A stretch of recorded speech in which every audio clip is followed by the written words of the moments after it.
I'm not uptight about nudity, but I don't like showing everything. I think it's quite nice when you hide some things. I think, sometimes you can have nude pictures that, you don't see anything and they can be very beautiful and... Everyone saw the beauty, but no one saw the pain. Karen Mulder was everywhere. She ruled the runways in the 19s, posed for the world's biggest fashion houses, and became a household name almost overnight. With her striking looks and effortless charm, it seemed like she had everything: fame, fortune, and a life most people could only dream of. But what happened when the supermodel, who had it all, lost everything? Her story isn't just sad, it's chilling. And once you know it, you'll never look at fashion the same way again. The silence that followed. In 1997, Karen Mulder decided to leave the fashion industry. At the young age of 29, she walked away without any public announcements or goodbye performances. The former runway star disappeared without any bitterness or anger, simply choosing to retreat to a quiet life in Paris. Karen unexpectedly found solace in music. She began learning to play the guitar, and soon writing songs became a regular part of her daily routine. Secluding herself with her thoughts, she poured her emotions into creating tunes and lyrics. She did not have to deal with photographers or stylists invading her space or pressure to maintain a certain appearance. She was simply a woman seeking peace and trying to reconnect with her humanity. During her quest to find herself again, Karen sought help from Marianne Faithfull, a singer known for her presence during the rock and roll era. Marianne not only taught Karen how to sing, but also provided guidance and support. As Karen transitioned from modeling to singing, she started to create a new persona.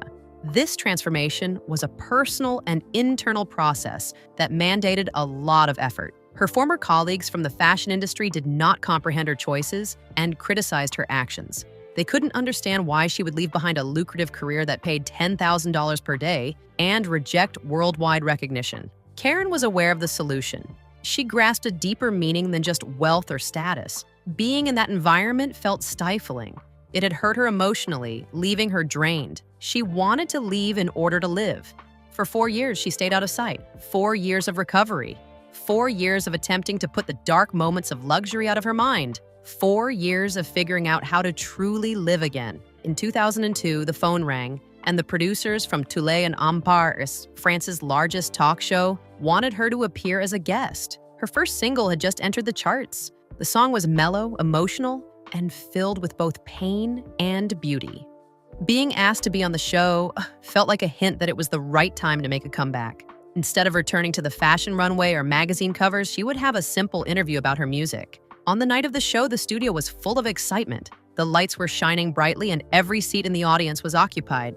Karen entered the studio looking elegant and poised. She still had that special charm that caught everyone's attention. People in the audience recognized her as Karen Mulder, the popular and talented star making a comeback. Despite her makeup and gentle smile, there was a sense of unease about her. The other guests could see that she was nervous, constantly wiping her hands and fidgeting in her seat. The host, Thierry Artisan, also appeared uncomfortable. There was definitely something amiss, but no one spoke up about it. All the while, the cameras continued to film. When it was her turn to speak, they inquired about her songs and her fresh start in life. They also questioned her about the time she had been absent. After that, everything took a different direction. Karen spoke unexpectedly, revealing a painful truth. "I was sexually assaulted." Her words were not soft or rehearsed. They were an emotional outpouring. The room fell silent, everyone frozen in shock. The atmosphere was heavy with disbelief and discomfort. Karen continued speaking without pause. Her words were getting increasingly weighty with each one. She discussed experiencing abuse at the hands of powerful men who controlled her life, including executives at elite, police officers, and royal figures. She bravely named individuals such as Gerard Marie and described how girls were being trafficked, drugged, hypnotized, and harmed. According to Karen, there were no safe spaces for models like her and their choices were severely limited. She revealed that models were not given the option to decline opportunities and were instead treated as objects to be passed around, exploited, and then discarded. Well, there are models that do a lot of things that you see everywhere in magazines, but people don't actually know their name. And then there are... Thierry Artisan was shocked. He attempted to lighten the mood and steer the conversation in a different direction, but it was too late. Karen was not having an emotional breakdown. She was not rambling. She was expressing herself clearly and providing specific information such as dates, names, and places. In the control room, there was chaos as producers hurried around. The show was being broadcast live on television.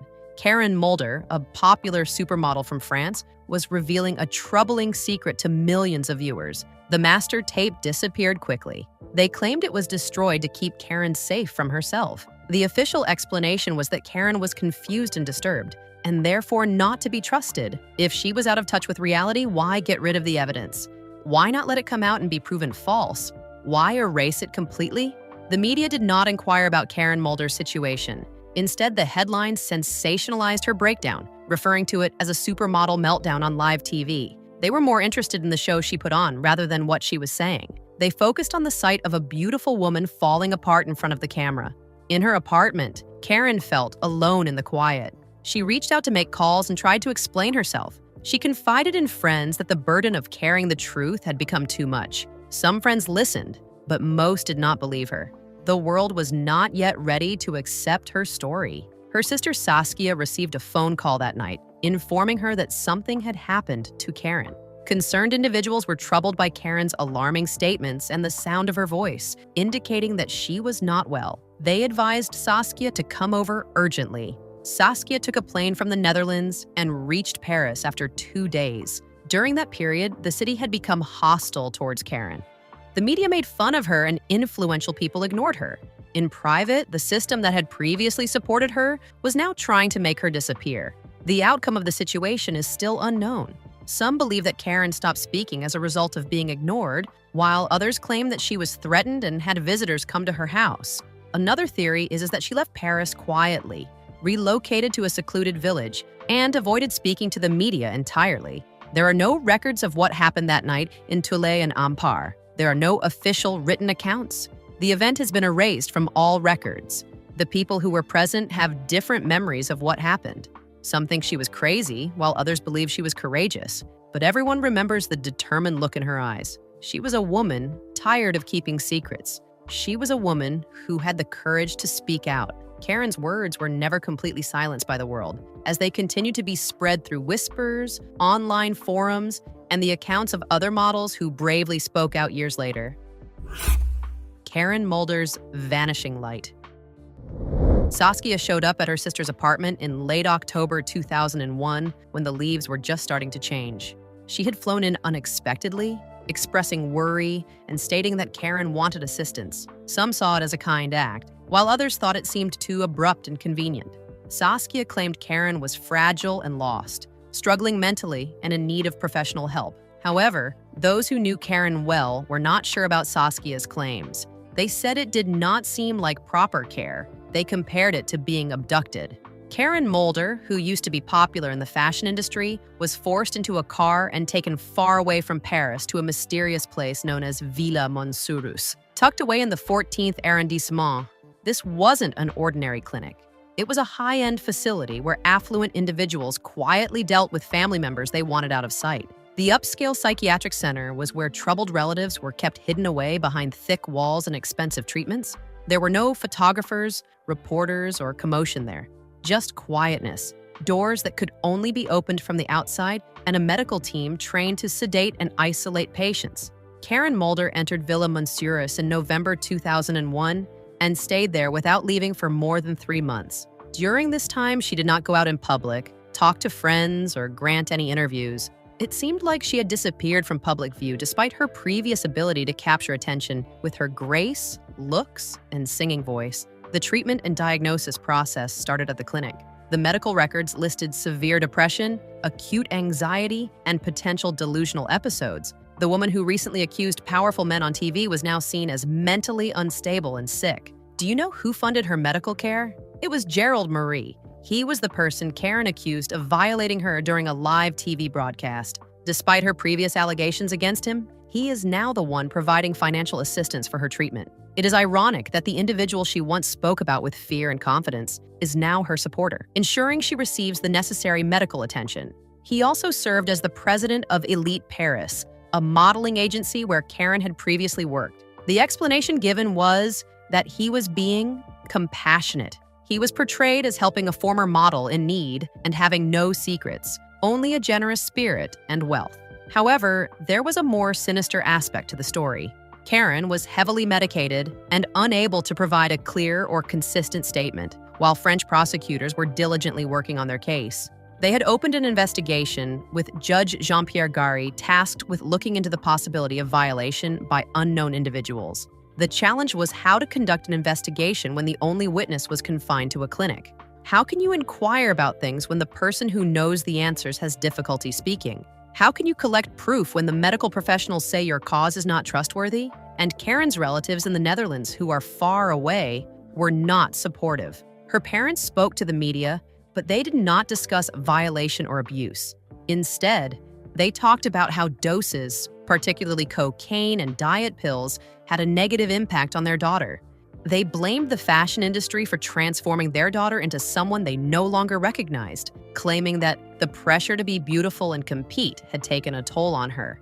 There's a lot of traveling, and there's a lot of pressure on you, I suppose, to get to bed early and to eat the right things and to always be fit. They insisted that it wasn't trauma or violation that caused their daughter's problems, but rather the harmful effects of substance abuse, eating disorders, and lack of sleep.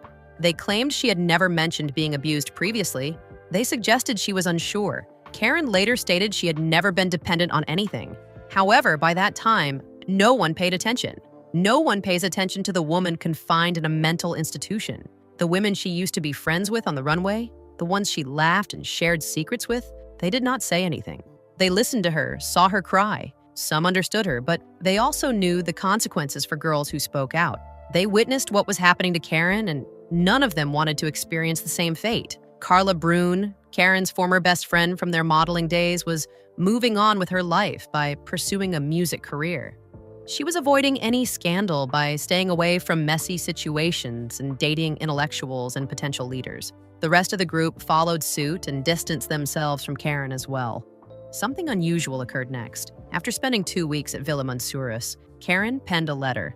The recipient was not herself or anyone else, but Prince Albert of Monaco. The man she publicly accused on television is the same man she apologized to in a personal, heartfelt, handwritten letter. She admitted that her accusations were made out of desperation and withdrew them, seeking his forgiveness. Prince Albert graciously and happily accepted the apology. The woman who had caused a stir among the upper class with her words had now retracted them publicly. She was no longer seen as a threat or a voice of opposition. Instead, she was viewed as someone who had admitted their mistake and apologized. Her parents visited her and sat next to her, advising her to improve her condition and to stop speaking negatively or causing problems. They were confused about her behavior, as they just wanted everything to go back to how it used to be before everything changed. In January 2002, Karen was finally released after being in treatment for over 3 months. The doctors noted that she showed signs of improvement, appearing more calm and in control. She agreed to do an interview with Paris Match, where she carefully chose her words. Karen opened up about her struggle with depression, attributing it to childhood trauma. She also acknowledged going too far on television and expressed regret for any harm she may have caused. She did not admit to lying. She did not deny that it happened. She only claimed she was not feeling well. She admitted her words were too intense and that she was caught up in emotion. However, she did not address the accusations themselves and let them linger without comment. The world had already made up its mind. Gerald Marie remained in charge at Elite Paris. Prince Albert remained in the palace. Meanwhile, the fashion industry continued on as if nothing had occurred. Karen Mulder returned to her apartment, away from the fashion world where she used to be successful and make a lot of money. She was now living off her savings because no agency, designer, or magazine wanted to work with her. She had become a cautionary tale and a symbol of forgotten fame. She attempted to change her attention. She decided to listen to music instead. She put out a song called I Am What I Am. It was a dance tune about accepting oneself. The song made it to number 13 on the music charts in France. However, the situation was filled with irony. She had revealed her true self to the public, but faced backlash as a result. She still couldn't fall asleep. She couldn't bring herself to eat. The memories of what she had done and what had happened to her continued to haunt her. Every now and then, her former fiancé, Jean-Yves Le Fur, would give her a call. He knew her from before she became famous as Karen Mulder. He understood that she wasn't mentally unstable, but he still kept his distance and only made brief check-in calls. Throughout the year, Karen grew more reserved. She no longer responded to her friends or emails, and the communication faded away. Her apartment became dim as she absorbed the lesson life had taught her. Women who are attractive and talk too much are often silenced or ignored. When they eventually memorizes, they are usually changed by the experience. The month she almost disappeared.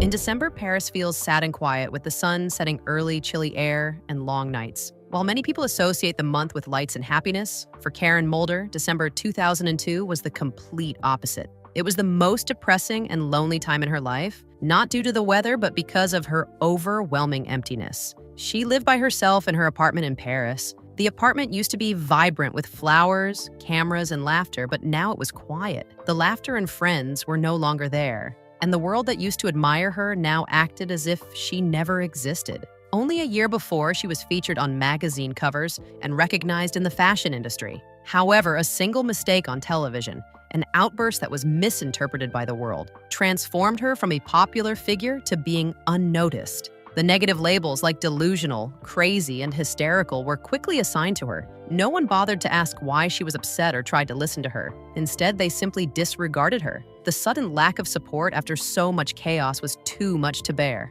She faced a fast and harsh downfall from favor. She wasn't just ignored, she was actively rejected. On December 10th at night, she felt the intense cold reaching her bones. It wasn't just the winter chill, but also the loneliness she felt deeply. Despite the cold and loneliness, she did not shed a tear or reach out to anyone for help. Instead, she made a silent, ultimate choice. The cabinet contained sleeping pills that were left over from her stay at Villa Monsuras, a facility designed to aid in her recovery. These pills were originally meant to help her get some rest. However, that night, she saw them as a solution to escape her troubles. She ended up taking all the pills. She did not leave a message, did not provide a reason, and did not say goodbye. Perhaps she thought there was nothing more to add. Maybe she thought no one would believe her if she did speak up. Her mind was likely full of thoughts, fast-paced, muddled, or perhaps silent. At one time, she was adored by many, but at that moment, there was no one there to comfort her. One person did show up, which was Jean-Yves Le Fur.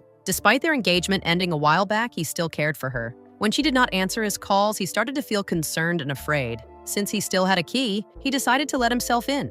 She was present, but not aware. She was hardly breathing. Instead of hesitating, he quickly asked for assistance. He traveled in the ambulance with her. He held her hand, a hand that had once been full of elegance. The hand was now motionless and cold. Doctors at the American hospital in Neuilly worked overnight as the patient slipped into a coma. It was uncertain if she would survive. The news spread quickly, with headlines shifting from praising her beauty to highlighting her suffering. The same sources that previously labeled her as crazy now portrayed her as a tragic figure, a cautionary tale. She woke up after going through a tough time. The following day, Karen Mulder miraculously opened her eyes. Her body was functioning, but her inner self felt disconnected. Although she had survived, it did not bring her any joy.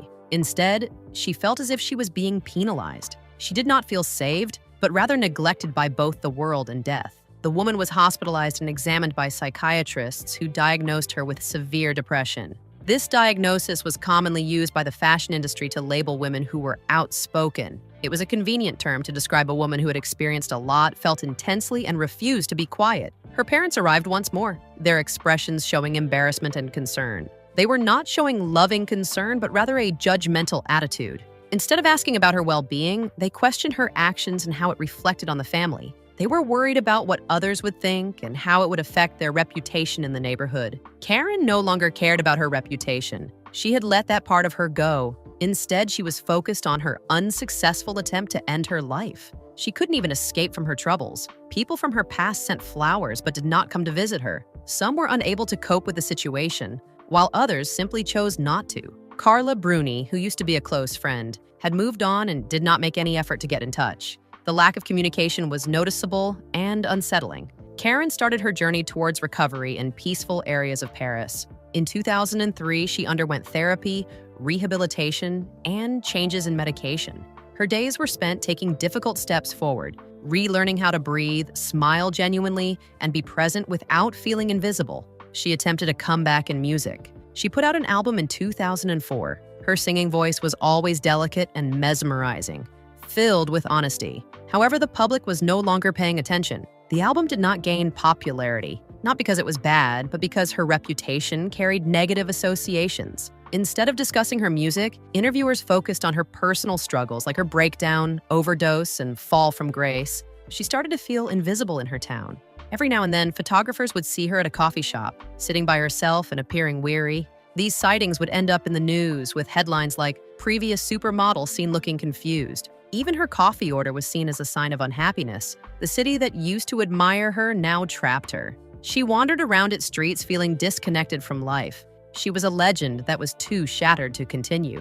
Ghosts don't go away, they stay and linger. Even when everyone ignored her, rumors started spreading. It began with quiet whispers. Karen's words, previously dismissed, started resurfacing in the fashion industry. The statements she made in 2001, the truths she tried to convey, began to be heard again. Her pain was not a sign of madness, but a cautionary message. Despite being ignored by the world, the cracks she had pointed out could no longer be overlooked. Karen Mulder made it through December 2002, but it left a lasting impact on her. Despite losing something that could never be recovered, she continued to exist in a world filled with noise. She continued to breathe, walk, and observe, not to be overlooked or disregarded. The truth that came too early. In 2006, Karen Mulder experienced motherhood for the first time when her daughter Anna was born. Anna's upbringing was peaceful and away from the glitz and glamour of the spotlight. Karen finally had something positive in her life amidst the struggles she had faced. Anna was not concerned about fame or what others thought about her mother. She only felt the love and comfort provided by her mother. Karen's life was completely transformed when she became a mother. She discovered a new sense of meaning and inner strength. Motherhood was not about being in the spotlight or keeping up with fashion trends. It was about unconditional love that did not require perfection or external validation. In the peaceful moments spent with her child, Karen began to find healing and peace away from the pressures of the outside world. In 2007, another opportunity arose for Karen to participate in a fashion show by Christian Dior, alongside other legendary supermodels like Naomi, Linda, and Helena. This was a chance for Karen to revisit the glamour of her heyday. It had been a while since she had taken to the runway, but she did so with the same poise and elegance as before. The bright lights and catwalk felt like a dream to Karen once more. She seemed to effortlessly reclaim her former status as a top model. The audience cheered loudly. It felt like time stood still for a brief moment. During that time, she wasn't seen as the woman people gossiped about or felt sorry for. She was simply Karen, once more. Karen Mulder, the person who had symbolized for a while. However, the feeling did not last long. The clapping turned down, the lights dimmed, and suddenly she returned to her daily routine. A mother raising her child alone, a private individual, the one who had shared a harsh reality that no one wanted to accept. In 2009, the situation became difficult once more for Karen. Her challenges resurfaced, but this time they were more intense and harder to conceal. The news stories were harsh. She was detained for making threats to her cosmetic doctor. However, there was a heartbreaking tale behind the sensational headlines. Karen had been repeatedly contacting the doctor, desperately seeking cosmetic procedures to alter the face she felt disconnected from. When questioned by the authorities, she admitted truthfully that she couldn't stand to see her reflection anymore. The face on the magazine covers that had brought her fame and fortune was now a reminder of her suffering and losses. Looking in the mirror, she did not see beauty, but rather felt burdened by silence and disbelief in her truth. Years went by. The world continued to change. However, Karen remained silent. She focused on caring for her daughter. She avoided being the center of attention. She no longer did interviews or appeared on TV. Instead, she led a simple life, filled with cautious actions and gentle love. In 2017, there was a change in the silence, but it did not come from her. The whispers began, and the Weinstein scandal opened up something. One story led to many more. The movement of Me Too spread rapidly. Women in different fields started speaking up. They started naming names and telling the truth. People finally started to listen. What was once seen as crazy or vengeful was now being hailed as courageous. The world had changed quickly. In the fashion world, a movement began to build momentum slowly. Some models started to speak out, initially timidly, remembering the backlash Karen had experienced before. The pattern of stories became familiar. Agencies, photographers, power, control, abuse. More names began to surface, corroborating the stories. And finally, in 2021, significant changes started happening. That year, a significant change occurred. A group of women who were models in the 80s and 90s came forward with allegations against a powerful man named Gerald Marie. He was in charge of elite Paris and had influenced the careers of many young women. Years ago, he had even funded Karen's mental health treatment after she spoke up about him. 20 years later, the women were repeating the same experiences Karen had shared. They were telling the same names, stories, and feelings of pain. However, this time their voices were not disregarded. The world paid attention. French officials began looking into a case. 11 women reported incidents. Others also spoke up. The investigators aimed to interview anyone who had information, including Karen. She agreed silently without any cameras, reporters, or crowds. Instead, she shared her story with a group of people who were now willing to listen. The investigation is still ongoing. Gerald Marie is still denying everything, just like before. However, something has changed. His words no longer carry the same confidence. Now they sound feeble, empty, and exhausted. This is because there are now numerous voices, many women, and an overwhelming amount of truth coming forward. Karen, who is currently 54 years old, lives peacefully with Anna and no longer conducts interviews, as her story is now being shared widely around the world. What do you think about Karen Mulder? Let us know in the comments. If you enjoyed this video, like, share, and subscribe to this channel for more celebrity gist. Before you go, watch the other videos on your screen.